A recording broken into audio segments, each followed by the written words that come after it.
The Iron Sultanate, battered and worn, still roamed the lands outside of the Great Wall. Starvation has set in within New Antioch, and High Command points much of the blame to the ravaged fields of war and the armies therein. The Shield of Aleppo, deployed just south of New Antioch, is unwilling to part with much-needed supplies. The 2nd Corps of New Antioch now marches in to take them. Stay tuned for another story as MGM presents Trench Crusade. Alright, welcome back to Trench Crusade, presented by Miniature Game Montage. I am Jimmy, and today we have New Antioch and the Iron Sultanate in a battle for supplies. I know that some folks don't like when factions like this fight, but it's imperative to driving the campaign forward as all factions eventually need to fight each other. In this world, there are really only friends of convenience, and factions would fight each other to fill their bellies just as much as driving their beliefs forward. Let's take a look at the 2nd Corps of New Antioch for this battle. Lieutenant Frankfurt leads a newly formed division, and he is armed with an automatic rifle, 2 swords, and reinforced armor. He has the advancement War Stories, giving extra experience to his warband. They have 2 sniper priests, 1 with a sniper rifle and mountaineer kit, and 1 with a machine gun that ignores long range through the advancement Sharp Eyes. They bring 2 heavy mech infantry with armor, 3 yeomen with bolt-action rifles, and an observer. The Shield of Aleppo has a Ubazi captain with a halberd gun. He has skill and expertise and scavenger advancements. A Jabarian alchemist joins him with sniper rifle and mountaineering kit. They recruit a new Sultanate assassin armed with assassin's daggers and frag grenades. They also have a Lion of Jabir, 3 Janissaries with siege Jezzails and swords, and 3 Azibs with Jezzails. Today's scenario is from the random scenario generator, and we rolled up for attritional battle in no man's land. That means the battle will take place between the trench lines where craters, cannons, hills, and the occasional building will provide cover. The goal of this game will be to eliminate the other side, and we'll be using standard deployment with 24 inches of breathing room between the 2 forces.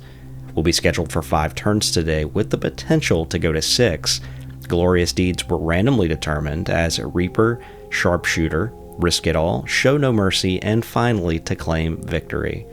As always, thank you so much for watching. If you enjoy the video, please leave us a like, as that's really all we ask for.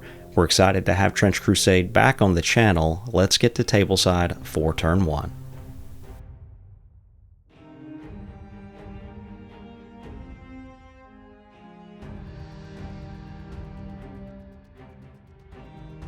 And winning a roll-off as both sides are tied with 10 fighters each. It looks like the Iron Sultanate will start and the Assassin will attempt to dash. This would really put New Antioch in a tough spot, but he does fail and his activation is over. New Antioch sends a yeoman forward to cover and will get the Azib just inside of 24 inches with his bolt-action rifle. He takes a shot at minus dice. Despite long range and cover, he gets a hit, and thankfully the Azib wearing standard armor makes this 9 and 8. It is a down result.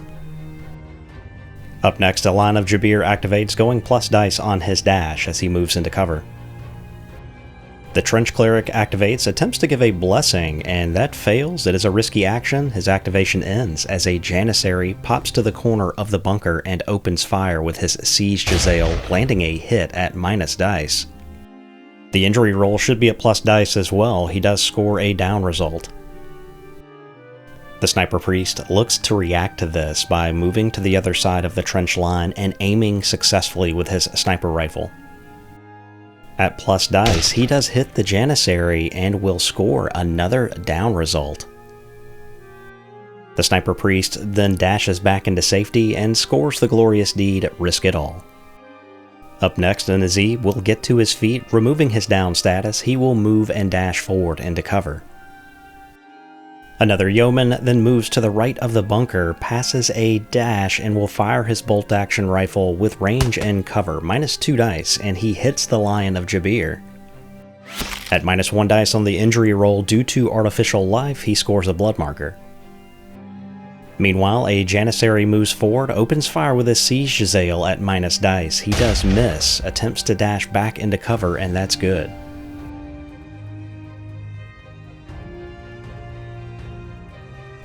Up next, the Observer comes forward, successfully dashing, and he will take cover behind the blown-up tank. He attempts to use his Eye of God ability, but it fails. The Iron Sultanate activate another Janissary as he will move and dash forward, getting into cover, and he will open fire into one of the Yeomen. His +1 is cancelled by cover, and his shot misses. The Janissary finds himself in the eyes of a machine gun from a heavy mech who misses on the first shot, misses on the second, and finally connects with his third. The injury roll is just a blood marker.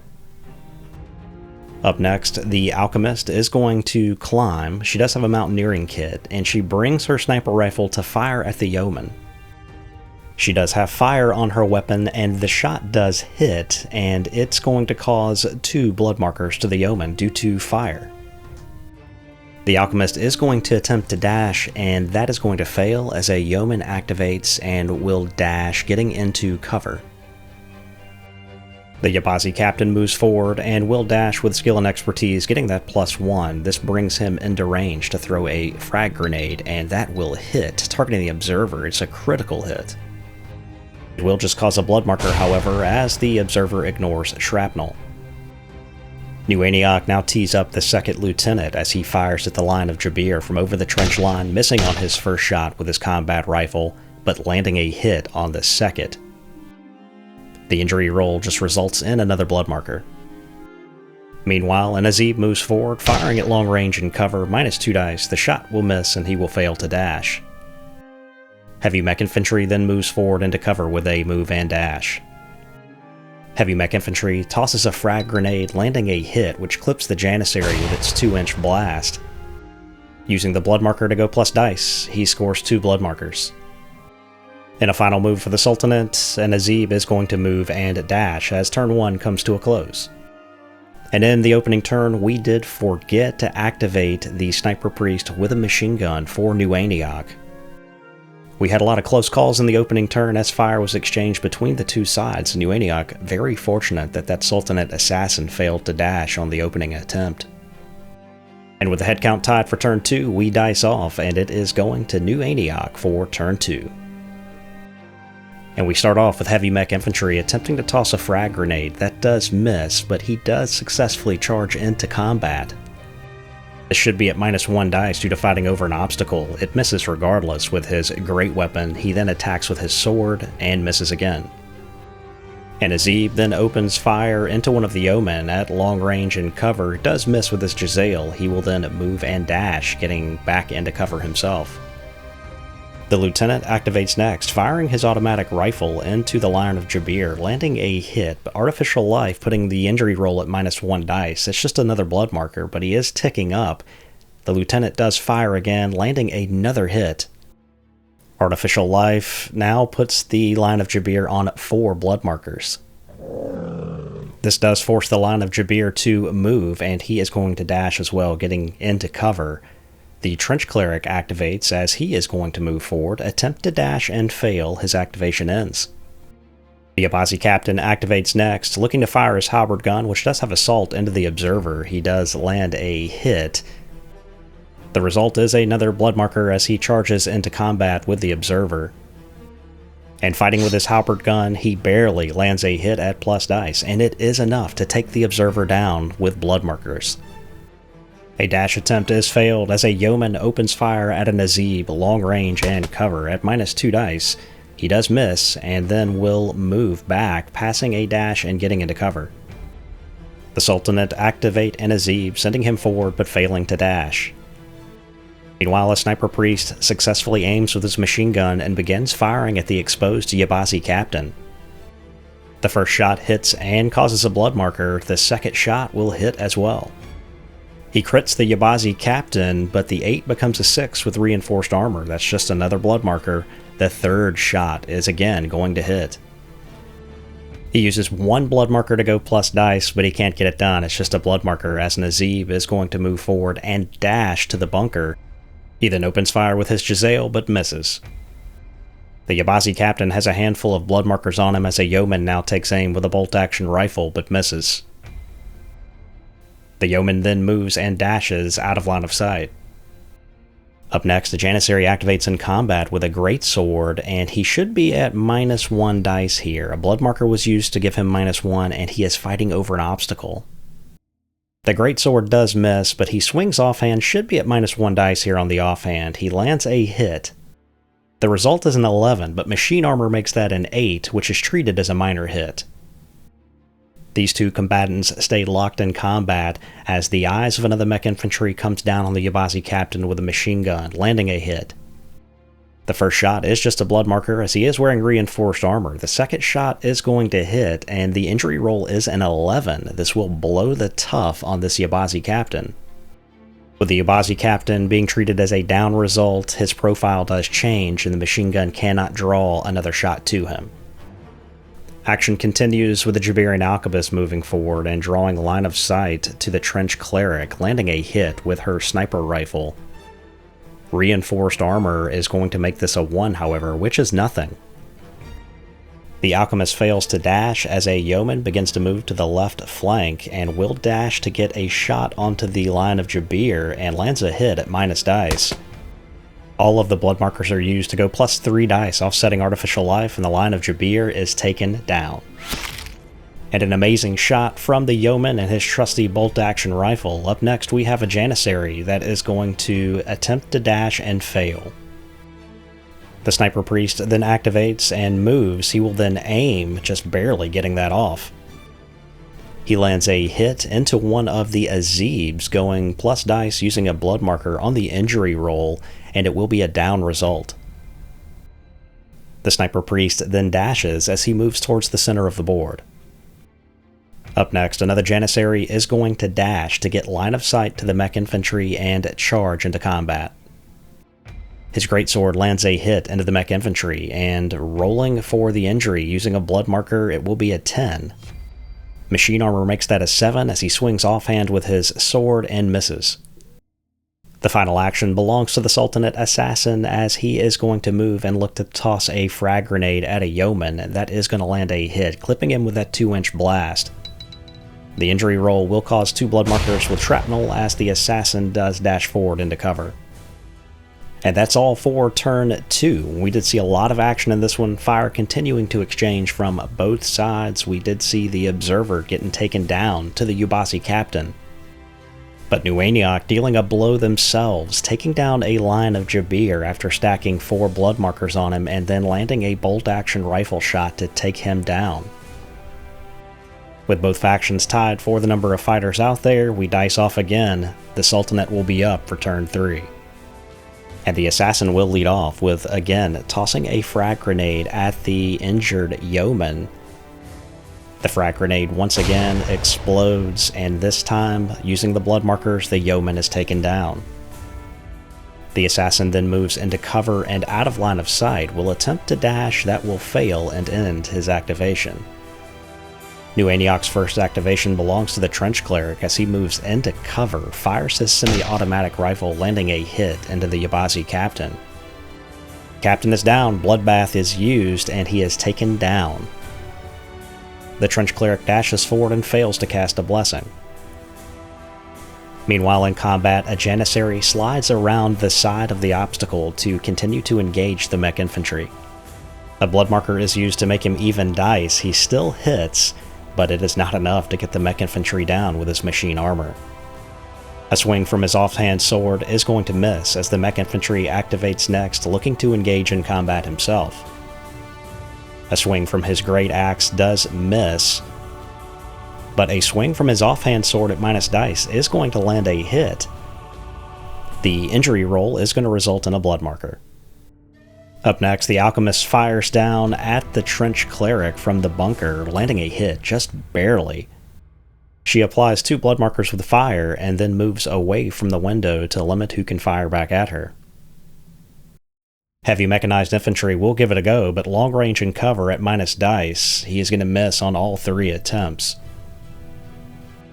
At the center of the board, an Azib fires into the Sniper Priest. Long range and cover is going to be at minus 2 dice, but he still lands a hit, but reinforced armor does not cause anything. He will move and dash into cover. So at this point, the Sniper Priest is saying, if I fire into combat, who's better going to survive? Someone with machine armor or without? So he is going to aim and fire in, and luckily for him, he does hit the Janissary. He gets a hit and applies a second blood marker to that Janissary. He opens fire for his second time, landing a hit into the Janissary again. He uses both blood markers and the critical to go plus dice, but still can't take him down. He blindly fires a third time, again hitting the Janissary. This time it is not going to be a critical, but using the blood marker to go plus dice, and he gets enough to take him out of action. And risk reward for the Sniper Priest has paid off as Nazib moves up the board and opens fire into the Trench Cleric.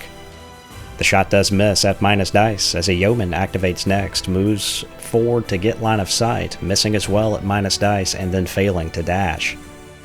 The Iron Sultanate activate another Azib as he moves forward, looking to fire at the Trench Cleric with his Jezzail, and that's at minus dice. He does miss and then fails to dash. Another Yeoman moves forward and targets the combat going on. He lands a hit, but who does he hit? It is going to be the Janissary. He uses the blood marker to go plus dice and takes the Janissary out of action. And just like that, the center of the board has really opened up as New Antioch taking a lot of risk, but it is paying off as a Janissary moves forward and opens fire into the heavy mech infantry. The dash was good, the shot was good, and the injury roll going plus dice using the blood markers, the heavy mech infantry is taken down despite machine armor. Casualties happening out and back as Lieutenant Frankfurt moves to the right and opens fire into one of the Azibs. He gets a hit and a down result as he fires again, landing another hit, and using the blood marker can't take the Azib out. Lieutenant Frankfurt does fail to dash as the Sniper Priest moves up behind him, will also fail to dash, and that'll bring our turn to a close. And at the end of 3, the Iron Sultanate does have enough casualties to have to test for morale. That test is going to be good. They now have the low model count and will activate first as we look to turn 4, and this game has blown wide open.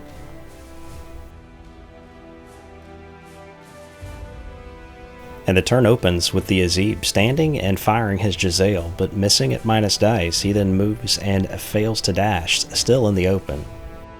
The Trench Cleric activates, moves into cover, takes a treat action to remove a blood marker. He then opens fire at the Azib, lands a hit. Using the blood marker to go plus dice, it will be a down result. The Trench Cleric then takes a risky action to give himself a blessing. From inside the bunker, the Jabarian Alchemist fires down at the Yeoman, barely landing a hit with her sniper rifle. She uses the 2 blood markers to go plus dice and takes him out of action. She then rolls to dash as she backs off the window. Next up, the machine gun opens fire into the Azib. He misses on the first attempt and then will hit on the second. With standard armor, it is just a blood marker. The third attempt is another hit, and that is going to add another blood marker on the Azib. He is now down with 3 and risking bloodbath. Next to him, a Janissary attempts to dash but will fail, ending his activation. We see the Lieutenant moving up, taking a firing position on the Azib. He lets loose, landing a hit, and then uses bloodbath, taking the Azib out. His second shot will hit the Janissary right beside him, and that is going to be a blood marker. As the turn swings to the Shield of Aleppo, the assassin attempts to dash first so he can charge, but it fails and his activation is over. Meanwhile, the Sniper Priest moves up beside the Lieutenant and will aim his sniper rifle, firing at the Janissary, and will easily land a hit. Using the blood marker to go plus dice on the injury roll, it is just a blood marker. A subsequent dash attempt will fail as Nazib moves forward, firing his Jezzail at the Trench Cleric that misses at minus dice. Nazib fails to dash while the Sniper Priest moves up and does dash. On the other side of the battlefield, an Nazib is going to move in position and open fire with his Jezzail, hitting at minus 2 dice. The injury roll at plus dice will take a Yeoman out of action. The Azib then attempts to dash, and that's good. He moves back out of line of sight. Turn 4 concludes, and the game is scheduled to end at the end of 5. We will need to see checks from both sides in this one to see if either warband becomes shaken. Both warbands are good. We have to dice off for the 5th turn, and it looks like we are going to the Iron Sultanate. And opening up, a Janissary is going to fire his Siege Jezzail. He is at minus dice due to cover against the Sniper Priest. Still lands a hit, just barely, and then rolling to injure, it is just going to cause a blood marker. The Janissary then moves to take cover and get out of line of sight behind the demolished tank. The Trench Cleric is going to move and then fire his semi-auto rifle with his blessing, landing a hit into the Azib and taking him out of action. He then casts another blessing on himself. The Alchemist then moves forward, looking to fire down at the Sniper Priest, who is in cover, but she does ignore that due to the Hunter advancement. She does land a hit, and rolling to injure with the blood marker, it is a down result. She attempts to dash back away from the window, but it fails as the Lieutenant now has her in the sights of his automatic rifle, landing a hit. The 8 becomes a 6 with reinforced armor. His second shot is a hit, and he gets enough to take the Alchemist out of action. He used that blood marker, the Azib here passing on his activation, while the heavy mech infantry is going to reposition. The Assassin will pass on his activation as well. All other operatives for New Antioch are going to pass on their activation, the Sniper Priest electing to stay down in cover as turn 5 comes to a close, and both sides will have to roll for morale again. And both sides fail morale and will be shaken. Do we play a turn 6? And the answer is yes, we do. But in turn 6, there's not a whole lot that can be done against New Antioch, as the Janissary is going to back off. Just going for point denial at this point. Nobody really has shots at this point, and the game ends. We do have to see morale from both sides, because if someone fails, the other will take victory in the game. Both morale checks are rolled, and both are going to be successful. So both factions still on the battlefield at the end of the game. We will go to victory points, and New Antioch will have the edge in this one. In the postgame, it turned out to be a pretty rough outing for the Sultanate. New Antioch did have the Observer and a Yeoman, as well as the heavy mechanized infantry that were dead. While the captain made a full recovery, the Alchemist was captured. They also found a Lion of Jabir dead, and a Janissary and one of their Azibs dead as well. The Alchemist was not turned back over to the Iron Sultanate. For promotions and advancements, Lieutenant Frankfurt gained Sniper's Nest, Sniper Francis received range proficiency, while Mateo received Scavenger, and Trench Cleric Marco received the advancement Shadow Walker. Over for the Iron Sultanate, the Janissary Malik was promoted. In Exploration, the Sultanate do call for reinforcements while gaining for 1 glory. In Exploration for New Antioch, they found the Book of Golems, which will add a golem to their roster for free. For that, they also gained 170 ducats and 2 glory. I'd like to thank you so much for watching this game of Trench Crusade. Supporters Club, your names are on the screen now, and I always say that's by no means necessary. If you watched the video this far, you've done more than enough to support the channel, so thank you so much. We will see you in the next one. Take care.